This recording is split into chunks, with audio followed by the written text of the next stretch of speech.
this, it's Peterbot. Both of them are knocked, but Pixie, he's got the better end of this deal. Vanya's still lurking overhead. Cole trying to see if he can recover anything from this situation, but it's not gonna come to fruition just yet. In fact, Pixie, he's gonna even be able to play for the revive. Vanya Boo-Boo not willing to chase down Cole just yet, but maybe after using some of these small shield potions, to feel a little bit more comfortable with that battle. Insane scenes hit us yet again in Game 5. And it's just leaving Cold in such a tough spot. But I see it in the feed. Was that Paper? Was that Victor V? Was that Epic Whale? All going down at Dystopia. Meanwhile, Vanya, Marius, and Pixie, they have literally no time. They can do whatever they want. They have the reboot card, one on one side of the mountain, Peter's on the other side of the mountain, and they haven't even looted up their POI, which means they're going to spend so much time at the OXR HQ, which means it's going to take a risk in order to get Peterbot and Ritual back in the game. Something that also occurred quite quickly here, Seti. 3 eliminations, by the way. We didn't get to see exactly where it happened, but we know that they've been having a lot of success here at the Kappa Kappa factory, and there's more trouble still stewing. A look back into Rangers Ruin. We know so much about this Ospawn battle, and Chino opening up big time, but Chicho thought he was gonna be able to 180 that occurrence. Still, Tayson from behind manages to knock Chino, but this is just messy right now. Still, the big day holding it down. Pablo, though, still trying to see if he can punch his ticket in this lobby, and he holds it for his team. A big win in that 1v1 against Tayson, but the team that has been putting on a show since Game 2, in Game 3, and in that last one as well, back-to-back wins, and you can see their first team to win 3 consecutive games at an FNCS LAN, and that's putting them so far ahead of everybody else. So even if they find themselves in a position where they're not winning the game, still top 8s, top 5, that's still going to keep their lead intact. But the conversation that I have to open up here, Jacob, is when we think about last year's Global Championship even, Queasy and Thomas HD were in this exact position as everybody else in the lobby. They were staring at that leaderboard. They were staring at Peterbot and Pollo running away with it. And then day 2 came to play. And Queasy manifested a huge performance to play so much catch-up. So while it might look very, I don't say impossible, but unlikely, I still think that there's opportunity for somebody else to try and play catch-up. But day 1 definitely seems like the momentum is riding high for Queasy's team. Everybody else below Queasy on that leaderboard just has to keep it respectively close and regroup for tomorrow. Chino, Pablo, Venouk, even though they win that fight, one team has already moved over, and you can see in the minimap another team, King Phaser and PH Sin, they're trying to make their presence known. Madim Buriuriru and Wixie are there as well. These are our 3 teams from 3 different regions trying to lurk and make Rangers ruin their home as Wixie's gonna get to 3-2-1, and he instantly goes down. Brazil strikes quick. 0 chance to even try and close that wall off. And that is a painful way to go out, but King Phaser fully on the come up here. Gino, Fredoxy, Pablo, they can hear those shots nearby. They know that there is another party rolling into the vicinity. Still, they're locked down. Mirim, Buiriru, 2s in a sea of 3s, and this is not the spot to be, but they don't really have a chance to get out just yet. They need Gino, Fredoxy, and Pablo to fight against Phaser, King, and PH Sin to see if they can maybe slip away. So the Queen just going ahead and blasting onto some of these boxes. Cena giving away the position just a little bit. King, Phaser, they know they're there on the other side, but they don't know exactly where they're located at, which means PHN is just trying to get some high ground, some elevation, that eagle eye view so he can look over the land and figure out where everybody's at, taking their time. And these are the type of fights right here with people lurking around, crouching to hide those audio visuals. If you make the wrong play, it's a huge risk for that little reward. But the material just favors so heavily into Brazil's hands. Gino, Pablo, and Fredoxy, because of that early off-spawn battle with Tayson, they haven't actually had a chance to really farm anything up in comparison to King Phaser. and PHN, who are just now stealing away this queen currently at Rangers Ruin. Fortnite realizing we can't just let this go for free. They try to see if they can intervene, but it's just not an option that's afforded to them just yet because Marin Huyuriru still lurking nearby. It's not a favorable option, and they know it's likely best to potentially disengage. Yeah, and you can see it because they have control of the high ground and the whole outside. They're starting to target down that queen. As you see in the feed, the cleanup is complete. Cold goes down, and another 0-point game for what was looking like the most dominant team coming into this event. A huge wake-up call as they're in 30th place, but for Vanya, FLICZY, and Marius, that's just one step closer to that first place spot. And for Vanya, FLICZY, and Marius, they don't want to lose sight of the primary objective, and that is just to keep securing these strong end game placements. Every little bit counts if you're looking to try and play catch up to Queasy at this point. And Jeff, Reason, Mr. Savage, another team where there's been so much praise on Chap's shoulders, and for good reason. You could even argue that if it weren't for Chap, Mr. Savage and Reason might not even be at the Global Championship right now. But the Major 3 performance, that's something that we're still waiting for Chap to just have that highlight game. That's a really good point because Mr. Savage was done. Mr. Savage said, I retired. It was great playing Fortnite, but I think it's time for the next step in his journey. Well, the next step was coming out of retirement, qualifying by such mere points. It was destined to happen to see him here and playing as extraordinarily well as they have been so far. Malibuka walks and pings. You can see them set up just outside the outpost enclave, just trying to trade off shots into the distance. And it gets Poyo, Agers, and Acorn. And honestly, I think this was the difference maker. We saw both of these teams before slightly weather, one more than others, but I think it's because of exactly this. They're now trading off shots for Storm Surge versus the rest of the lobby, and it's given them a little bit more flexibility in different cases. Whoa, whoa, whoa, whoa, whoa. Vico, though. Parades, where are you at? This is the wrong neighborhood. And Venouk, Vico, FLICZY, now with 3 eliminations in total, Jacob.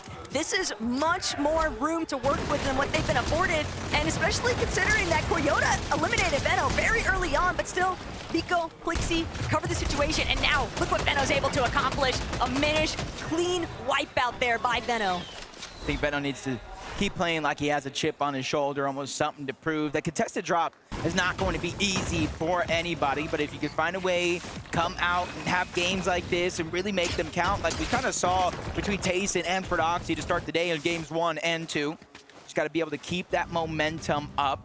Phaser, King, PHN rotating around. I thought I saw, yes, I was about to say, I thought I saw somebody moving on over towards that bunker, and it is going to be our team from Brazil, King, Phaser, and PHN. That means that that play they made to rotate on over to Rangers Ruin, not only third party and get the eliminations, but eventually take down the Queen, works out perfectly. Every single Globals, there's always that one surprise pop-out wild card from the international scene, and I think, at least for day 1, King, Phaser, and PHN have definitely taken that position in representing what these teams from the global presence are able to provide. And this is looking like a very sound setup. They've done a great job at essentially infiltrating that Rangers Ruin third-party action.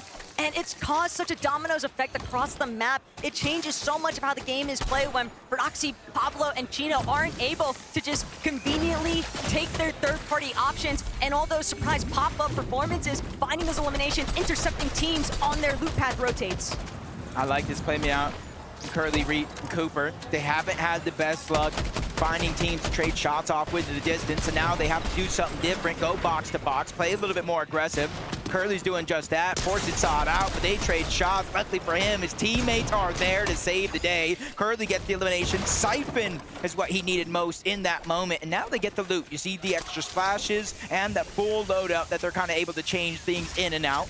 And it's a confidence boost for a team that honestly, listening to them talk yesterday, they didn't think they had their game plan anymore from what they practiced coming into the Global Championship. They had to pull something up from underneath their sleeve, and, well, that's one way to do it. Not the only magicians working in this lobby. Venouk, just a little bit of a heist here onto Hero.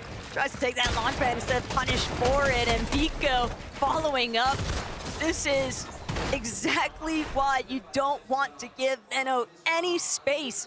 because the way that they're trying to control that mountain rage now, it's forcing teams to funnel through in a way that makes it so easy for them to find those knocks and eliminations or just surge in general. Yeah, or at least the bare minimum, get them to waste a lot of materials rotating on over into a spot where you might not be able to get much. Pickstorm, Demus, you see kind of a smooth rotation.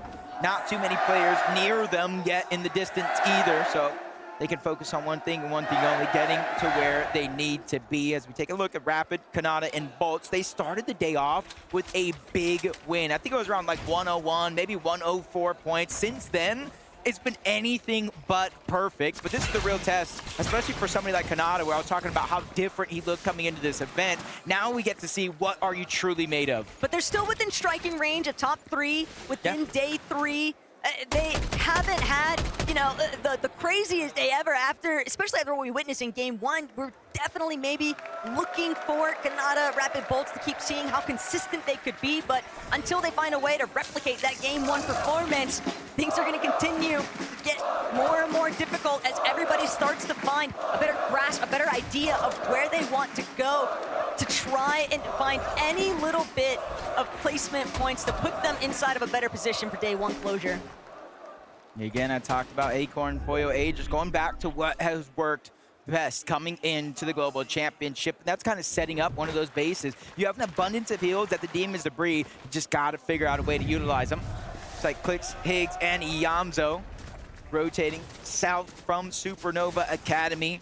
They were one of those teams kind of looking off into the distance, whether if it was Savage, we saw moments there, Sod and Ryu up towards the top. They have multiple targets that they try to use early game to build that Storm Surge and kind of give flexibility for rotations just like this. I think it was very smart, though, the way they were utilizing that natural map terrain, hugging towards that lower territory so they don't get spotted out from those teams that are in those high ground positions. They're just fully covered by those cliff faces, but looking into what our leading contenders are getting up to, Mustache, 0 shotgun damage. And my favorite part about this morning, Jacob happened to encounter Queasy, and he made it known, we're not gonna carry shotguns. We are running ARs, we are running the Wrecker revolvers.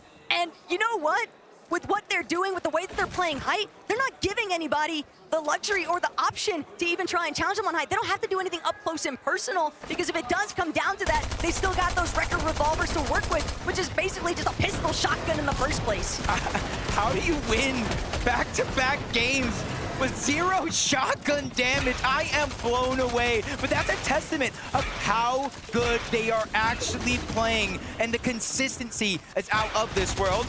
They jump on over Kadu, Striker, and Tisco. They were so close. They had the high ground in some of our previous games, but now they need to fight out of this mess. Prodoxy, Pablo, and Chino, they're the ones on the other side. They're the ones that are putting down that pressure and not really backing down. You can see the triple weapon loadout for multiple of these players as well. They're ready to fight, and they're ready to fight big. But Chino and Pablo, they're really looking like they're starting to find their rhythm in this lobby. They love just getting so fraggy with it.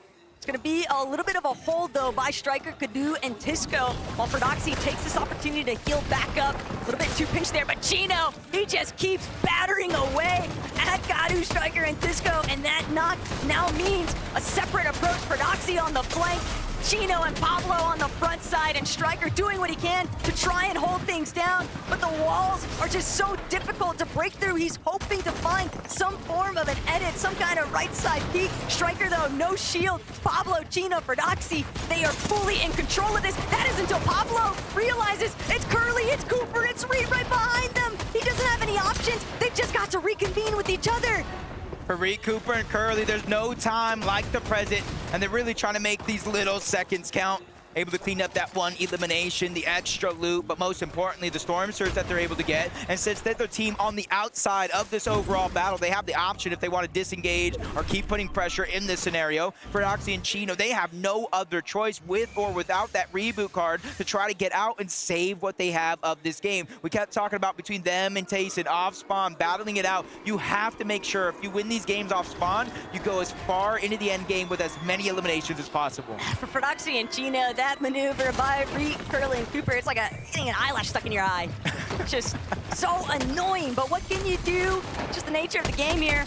All the while, Clicks, Higgs, Iamzo, they've caught up now to Snowy, Sad, and Ryu, and they've got them on the ropes right now, but Ryu still looking to fight back. All of these international teams, they have not backed down even once throughout today's matches, Jacob, and they are coming with some big firepower. But Yamzo, the future, he's got to control the present right now, though. And with Clicks and Higgs right next to him, they need to find these eliminations. All of the surge would just be so impactful.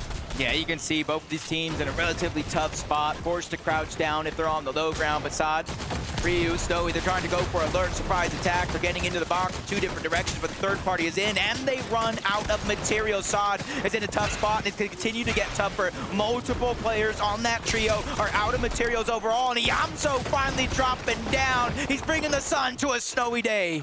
That's exactly what they needed. This is so much room to work with now. The Yamzo Clicks, they just continue to close in, and finally Ryu's gonna be eliminated, folded over. Almost 1900 damage above on that surge threshold, Jacob.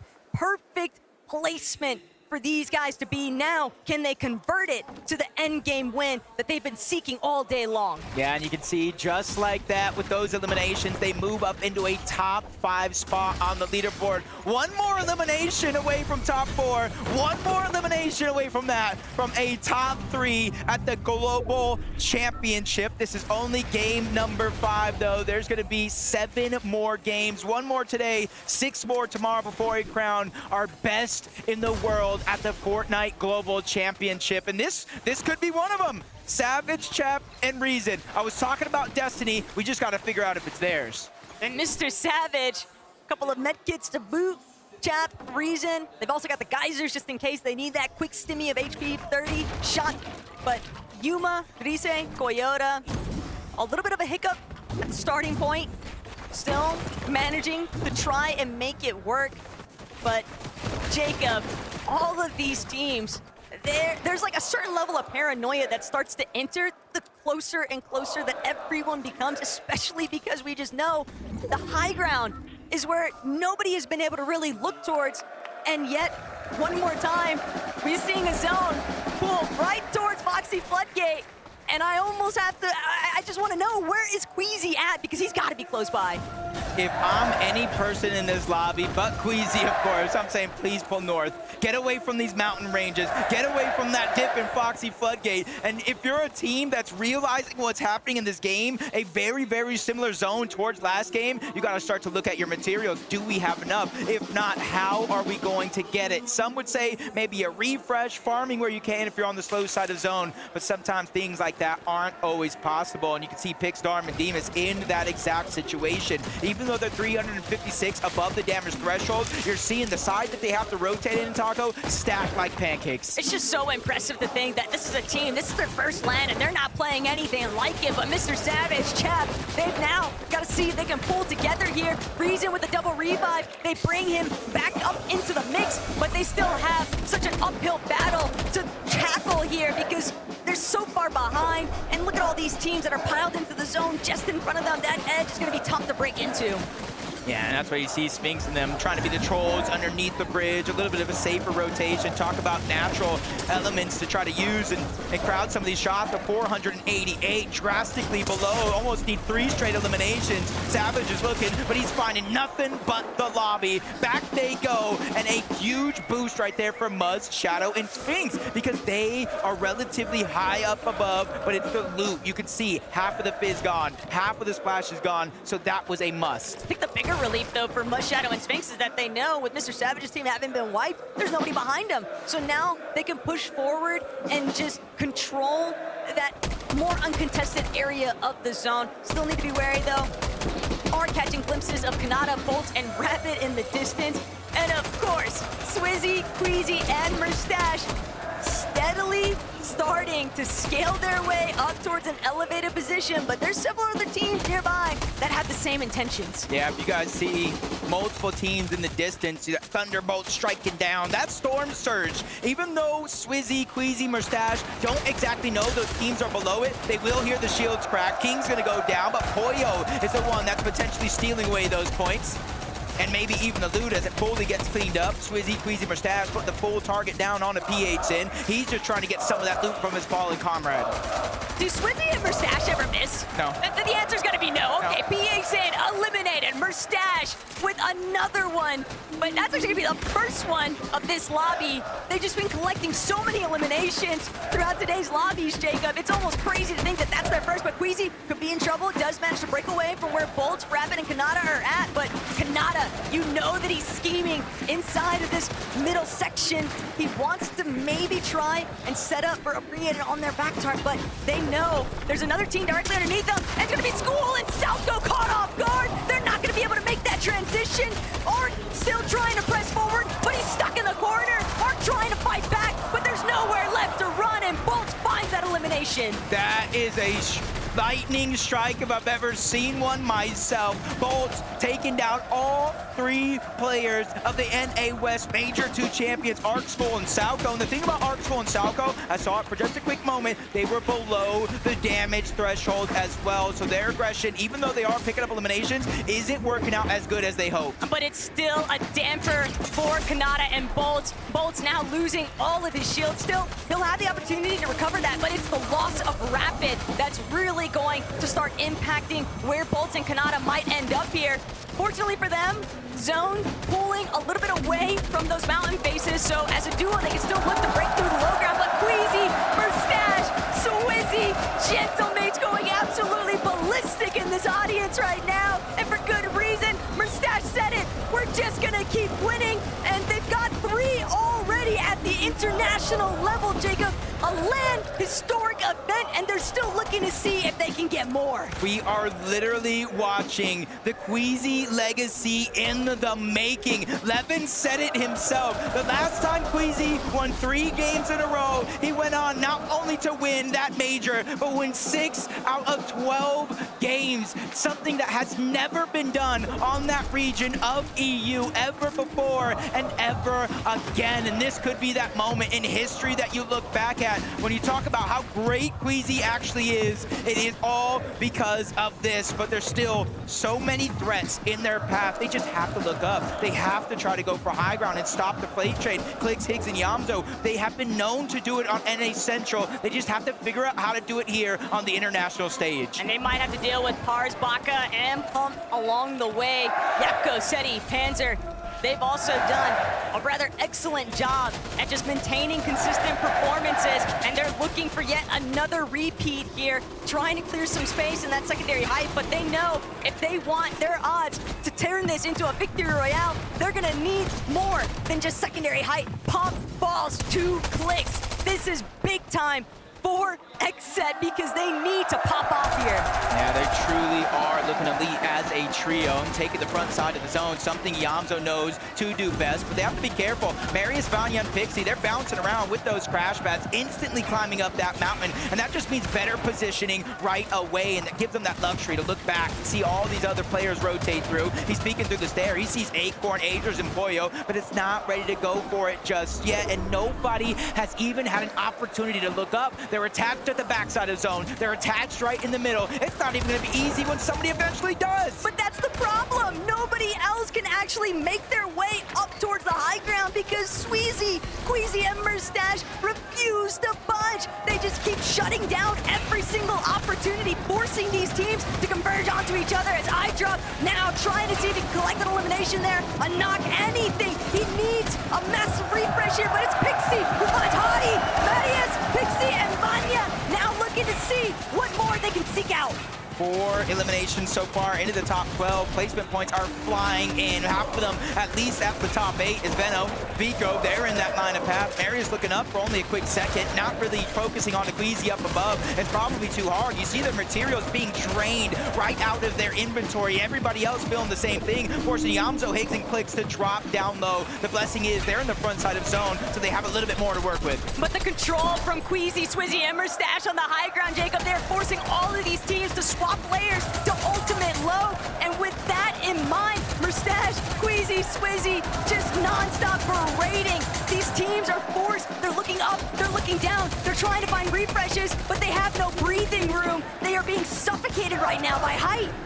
with the conversations going on before the Global Championship, Venouk probably smiling ear to ear right now with EU doing the performance that they are, but Canada Bolts, they're trying to channel how they played in game number 1, finds a key elimination on Dorit, not just elimination points, but placements as well. Cammy falls, more points from the lobby. Swizzy's trying to drop down low, he's just getting loot, he's bringing it back up to his IGL. And that is all Swizzy has to keep tabs on alongside Mustache. Everything getting dropped at Queasy's feet so he can have the ultimate success here. But Marius, he's in too much trouble. Marius trying to squeeze away. It's Vico, it's Venouk, and FLICKZY chasing them down. They know that they're gonna have to clear out all of these players inside of these lower layers if they want a real shot at beating Queasy up on height. Yeah, if there's any team that I think has a chance to look up and at least give them a fight, it is going to be them, as Marius is forced outside of the zone, almost a 1v1 against FLICKZY. FLICKZY gets the knock. Can he get the elimination? No, he can't. No siphon for him, but the battle, the inevitability is finally here. Vico's taking charge, but he's also taking most of that damage. FLICKZY's forced to reload. Venouk is in that mid-cut as well, a challenge that they did not find success on, but relatively so. Even if they might not have the high ground, they put Queasy and Mustache on the back foot.